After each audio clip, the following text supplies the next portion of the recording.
السلام عليكم ورحمة الله وبركاته. مدرير سوماليان يا أمد إسلام كيبو وإذن سلامي. واسادة على مركز سون نقطي. waxaan doonayaa in aan horta farxadda la qaybsado ummadda reer Balli-Gubadle oo madaxweynuhu maanta uu dhagax dhigay wadadii Balli-Gubadle. horta waxaan leeyahay hambalyo allana waxaan ka baryayaa in ay rumowdo oo dadkaasi sida ay u farxeen iyo rajada ay muujiyeen ay hirgasho. dalkeena dowladii kala dambeeyay wax badan bay dhigdhigeen meel dhagax dhigeen wada hebel la dhagax dhigay maxaan ku raahdaa waxa la dhagax dhigay dekedo waxyaabo yaryar oo hirgali waa jiraan laakiin wax badan may hirgelin. wadooyinka aadka loogu baahan yahay sida wadada Balli-Gubadle ta Oodweyne may hirgelin inkastoo dowladii kala dambeeyay dhagax dhigeen mid walibana lahayd maxaan ku raahdaa waa dhamaystirayna haddana wuxun bay noqon jirtay wax lagu ololeeyo. marka maanta waxaan alla ka baryaynaa horta inuu wadadaasi hirgasho wadooyin kalena ay hirgalaan dowladdu oo dadkaasi farxadda maanta ay muujiyeen in aanay beenoobin. aad iyo aad waxaan ula qiirooday hadalladii adna aadan maamada qaranka Somaliland aad iyo aad ayaan maxaan ku raahdaa hadalkeedii iyo dad kale oo waaweyn oo maxaan ku raahdaa ku soo barbaaray deegaankaas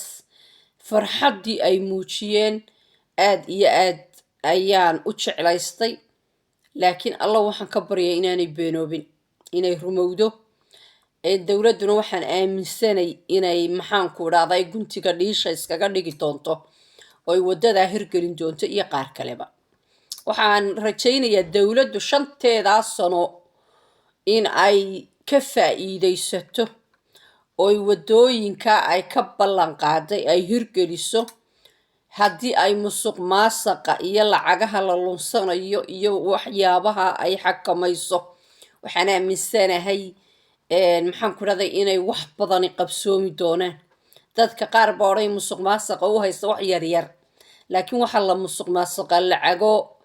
laxaad leh oo wax muuqda dalka ka qaban kara. marka dowladdu hadday taa la dagaalanto oo maxaan ku raahdaa guntiga dhiisha iskaga dhigto way hirgelin kartaa. marka ilaahay waxaan ka rajaynaa horta inay hirgasho dadkaasna aanay farxadoodii beenoobin oonay niyad jab kale ku dhicin. marka dowladdu waxtarka asalkaba waxqabadka iyo dowladnimadu waxa weeyaan dadkeenu waxa la inta badan u yaqaanaan wasiir hebel reer la siiyey iyo xildhibaan hebel laakiin waxaasi waxba ma tarayaan. muhiimaddu waxtarki waa waxa wadanka la geliyo. wadooyinku waxa weeyaan waxyaabaha ugu muhiimsan ee ummad loo qabto. marka dowladda waxaan ka rajaynayaa waqtigeeda inay wadooyinka wax ka qabato inay beeraha wax ka qabato inay xoolo dhaqashada wax ka qabato inay kalluumaysiga wax ka qabato. dowladdu waa inay dadka shaqo gelisaa oo ummadan wadan hodana buu ilaahay siiyey wadan maxaan ku raahdaa meel kastaba wax laga beeri karaa buu ilaahay siiyey wadan bad ballaaran leh buu ilaahay siiyey wadan maxaan ku raahdaa xoolo dhaqashada leh buu ilaahay siiyey. dowladdu waxaan ka rajaynayaa inta inay xoogga saarto oo ay ummadda barto siday u shaqaystaan iyo inay wax qabsadaan. in macnihii aan waqti fara badan la gelinin muranka iyo maxaan ku raahdaa ictiraaf doonka iyo ictiraafku muranka. aan waxaan aaminsanahay ictiraafku inuu iska iman doono asagoo lugaynaya inuu inoo iman doono haddaynu inagu noqono dad wax qabsada dad isku tiirsan dad is aaminsan dad jaho wax u wada haddaynu noqono ictiraafku asagoo soconayo imanaya. waxa kaliya dowladda laga rabaa waxa weeye inay xoogga geliso inay ummadani dhaqanka ummadan ee shaqada inay wax ka beddesho in dadkan la baro inay shaqaystaan in la baro inay wax beertaan in la baro inay maxaan ku dhahay kalluumaystaan in la baro inay xoolahoodii ku noqdaan oo dhaqdaan waxtarku waa kaas dowladita markay doonaysa inay ummadeeda wax u qabato waa inay intaa xoogga saartaa waa inay wadooyinka xoogga saartaa wadooyinku haddii matalan wadada Oodweyne la dhiso waxa dhismaya ilaa iyo Oodweyne Hargeysa ilaa maxaan ku dhahay Oodweyne inta u dhaxaysa ayaa wadadaasi faa'iido ugu jirtaa dhulkaas oo dhan baa dhismaya dadka ka soo hiyikacaya ee magaalada ku soo yaacayaana halkoodaasay deganaanayaan waayo waxa u hawl yaraanaysa siday magaaladii u iman laayeen hadday wax beertaan siday u keeni lahaayeen dalagoodii ay magaalooyinka u keeni lahaayeen siday xoolahoodii magaalooyinka u keenba u hawl yaraanaysa kabacdi waxa ay noqonaysaa